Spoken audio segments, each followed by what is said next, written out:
മിശിഹായിൽ ഏറ്റവും സ്നേഹമുള്ള മാതാപിതാക്കളെ, സഹോദരി സഹോദരങ്ങളെ, കർത്താവിൻ്റെ രൂപാന്തരണ തിരുനാൾ ആഘോഷിക്കുമ്പോൾ കർത്താവ് നമ്മളോട് ആവശ്യപ്പെടുന്നതും ദൈവസ്നേഹത്തിൽ നമ്മളിൽ ഈ ലോക ജീവിതത്തിൽ പൂർത്തീകരിക്കപ്പെടേണ്ടതുമായ രണ്ട് പ്രധാനപ്പെട്ട കാര്യങ്ങളാണ് ഇന്നത്തെ വായനകളുടനീളം നമ്മൾ കേൾക്കുക.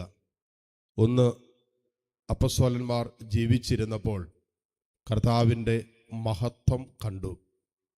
രണ്ട്, ദൈവത്തിൻ്റെ സ്വരം കേട്ടു.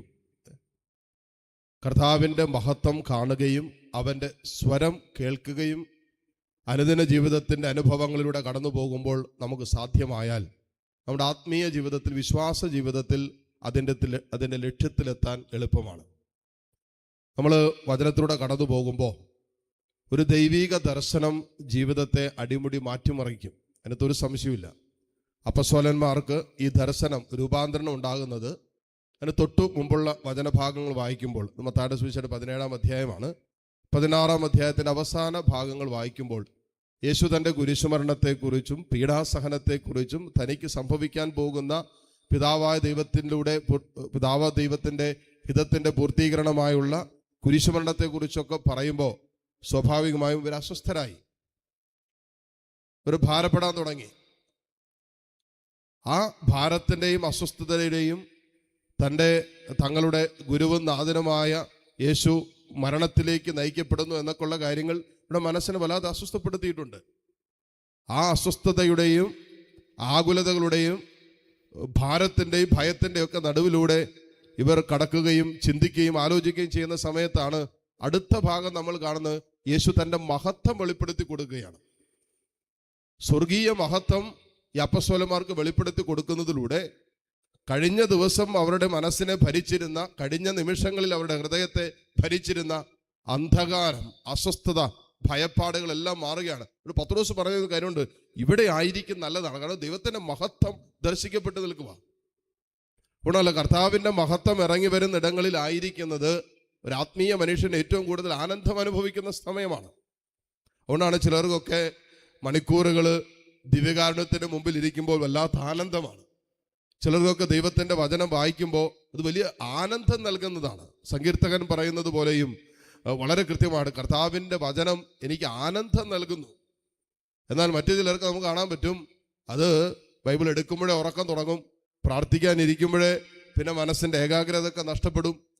പക്ഷേ കർത്താവിൻ്റെ മഹത്വം ദർശിച്ചവന് ഈ അനുഭവങ്ങളെല്ലാം ആനന്ദകരമാണ്, സന്തോഷമാണ്. ഒരു പത്രോസ്, നമുക്ക് ഇവിടെ ആയിരിക്കുന്നത് നല്ലതാണ്, വേണമെങ്കിൽ 3 കൂടാരം അടിച്ച് നമുക്കിവിടെ കൂടാന്നാ പത്രോസ് പറഞ്ഞത്. ഈ പത്രോസ്ലീഹയാണ് ലേഖനം എഴുതുമ്പോൾ ഈ ദർശനത്തെക്കുറിച്ച് അതിസുന്ദരമായിട്ട് പറയുന്നുണ്ട്. ഞങ്ങൾ അവൻ്റെ സ്വരം കേട്ടു, ഞങ്ങൾ അവൻ്റെ മഹത്വം ദർശിച്ചു. ഞങ്ങൾ ചുമ്മാ പറയുന്നല്ല, ഞങ്ങളുടെ ജീവിതത്തിൽ ഞങ്ങൾ കണ്ടതും കേട്ടതുമായ കാര്യങ്ങളാണ് ഞങ്ങൾ രേഖപ്പെടുത്തിയിരിക്കുന്നത്. എന്തിനാ? അവൻ്റെ മഹത്വത്തിൽ നിങ്ങളും പങ്കുകാരാകുന്നതിന്. വളരെ സ്പഷ്ടമായിട്ടാണ് പത്രോസ്ലീഹ തൻ്റെ ലേഖനങ്ങൾ എഴുതുമ്പോൾ ഈ അനുഭവത്തെക്കുറിച്ച് വിവരിക്കുന്നത്. അനുദിന ജീവിതത്തിൽ ദൈവത്തെ ദർശിച്ചും അവനെ കേട്ടും കടന്നു പോകുന്ന അനുഭവം ഏറ്റവും ശക്തമായി നമുക്ക് ലഭിക്കുന്നത് പരിശുദ്ധ കുർബാനയിലാണ്. പരിശുദ്ധ കുർബാനയിൽ കർത്താവ് തന്നെ മുറിച്ച് നൽകുന്നത് നാം കാണുകയാണ്. അവൻ്റെ സ്വരം നാം കേൾക്കുകയാണ്. അപ്പോൾ കർത്താവിനെ കേൾക്കാനും കർത്താവിനെ കാണാനും, എന്തിന്? അവൻ്റെ ശരീരരക്തങ്ങൾ അനുഭവിക്കാനും സ്വർഗം നമ്മെ യോഗ്യരാക്കുന്നത് ഓരോ ദിവസത്തെയും പരിശുദ്ധ കുർബാന സ്വീകരണത്തിലൂടെയാണ്. ഈ ഭൂമിയിൽ വെച്ച് സ്വർഗത്തിൻ്റെ നിത്യതയുടെ, ദൈവത്തിൻ്റെ ഒരു ദർശനം കിട്ടിയവന് ജീവിതത്തിൻ്റെ കാഴ്ചപ്പാടുകൾക്കെല്ലാം മാറ്റം ഉണ്ടാവും. അപ്പോസ്തല പ്രവർത്തനങ്ങൾ 7-ാം അധ്യായം അതിൻ്റെ അവസാന വചനങ്ങളിൽ നമുക്ക് കാണുകയാണ്, സ്തെഫാനോസിനെ കുറിച്ച് എഴുതി വെച്ചിരിക്കുകയാണ്. ആദ്യത്തെ രക്തസാക്ഷിയാണ്. സ്തെഫാനോസിൻ്റെ കാര്യം പറയുന്നത് ഇങ്ങനെയാണ്: അവൻ മരണത്തിലേക്ക് നയിക്കപ്പെടുന്നു, സുവിശേഷ പ്രഘോഷത്തിന് ശേഷം അവൻമേൽ കല്ലെറിയപ്പെടുന്നു, അവനിന് ജീവിച്ചിരിക്കുന്ന അവൻ്റെ അസ്തിത്വത്തിന് അസ്വസ്ഥതകൾ ഉണ്ടാകുന്നു. ആ അനുഭവത്തിൻ്റെ നടുവിൽ വചനം പറയുന്നു, അവൻ സ്വർഗത്തിലേക്ക് നോക്കി, ആത്മാവ് നിറഞ്ഞു സ്വർഗത്തിലേക്ക് നോക്കി, ഉന്നതത്തിലേക്ക് നോക്കി. സ്വർഗം തുറന്നിരിക്കുന്നതും പിതാവിൻ്റെ വലതുഭാഗത്ത് യേശു ഉപവിഷ്ടനായിരിക്കുന്നതും അവൻ കണ്ടു. അതോടുകൂടി അവൻ ആനന്ദഭരിതൻ, അവൻ സന്തോഷം നിറഞ്ഞവനില്. കാരണം എന്താ? അവന് സ്വർഗത്തിന്റെ ദർശനം കിട്ടി, നിത്യതയുടെ ഒരു ദർശനം ഈ ഭൂമിയിൽ കിട്ടി. എക്കാലവും താൻ വസിക്കേണ്ട നിത്യമായ ഭവനത്തിന്റെ, ആ വസതിയുടെ, സ്വർഗീയ ഭവനത്തിന്റെ ദർശനം ഈ ഭൂമിയിൽ കിട്ടിയതോടുകൂടി അവന്റെ കാഴ്ചപ്പാട് മാറി. പിന്നെ സ്തെഫാനോസ് പറയുന്നത് എങ്ങനെയാണ്? ശരീരത്തിൽ കല്ലുകൾ എറിയുമ്പോൾ, കർത്താവേ, ഈ പാപം ഇവരുടെ മേൽ ആരോപിക്കരുതേ എന്ന് പറഞ്ഞുകൊണ്ട് ആനന്ദത്തോടെ സ്തെഫാനോസ് രക്തസാക്ഷിത്വത്തിലേക്ക് നയിക്കപ്പെടുകയാണ്.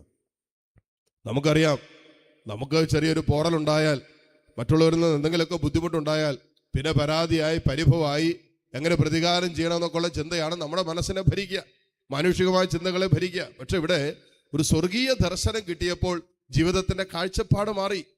തന്നെ മുറിപ്പെടുത്തിയവരാരാണ്, കല്ലെറിയുന്നവരാരാണ്, കല്ലിന്റെ വലിപ്പം എത്രയുണ്ട്, ഇതൊന്നും നോക്കുന്നില്ല.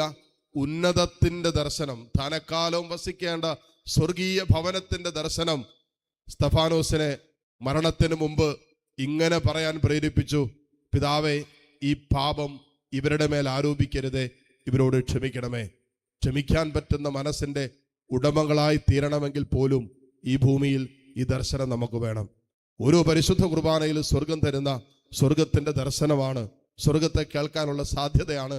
അത് വിശുദ്ധിയോടുകൂടി നാം സ്വീകരിക്കുമ്പോൾ സ്വർഗീയ അനുഭവത്തിലേക്ക്, അപ്പസ്വലന്മാർ അനുഭവിച്ച സ്വർഗത്തിന്റെ നിത്യമായ മഹത്വത്തിലേക്ക് നാമും ഉയർത്തപ്പെടുന്നു എന്ന ബോധ്യത്തോടെ പരിശുദ്ധ കുർബാന സ്വീകരിക്കുന്നവന് ഓരോ വിശുദ്ധ കുർബാനയും ജീവിതത്തിൽ സ്വർഗത്തിന്റെ മുന്നാസ്വാദനമായിട്ട് മാറും. അനുഭവത്തിനായി ഈ പരിശുദ്ധ കുർബാനയിൽ നമുക്ക് പ്രാർത്ഥിക്കാം. പരിശുദ്ധാത്മാവ് നമ്മെ അതിന് സഹായിക്കട്ടെ. ആമേൻ.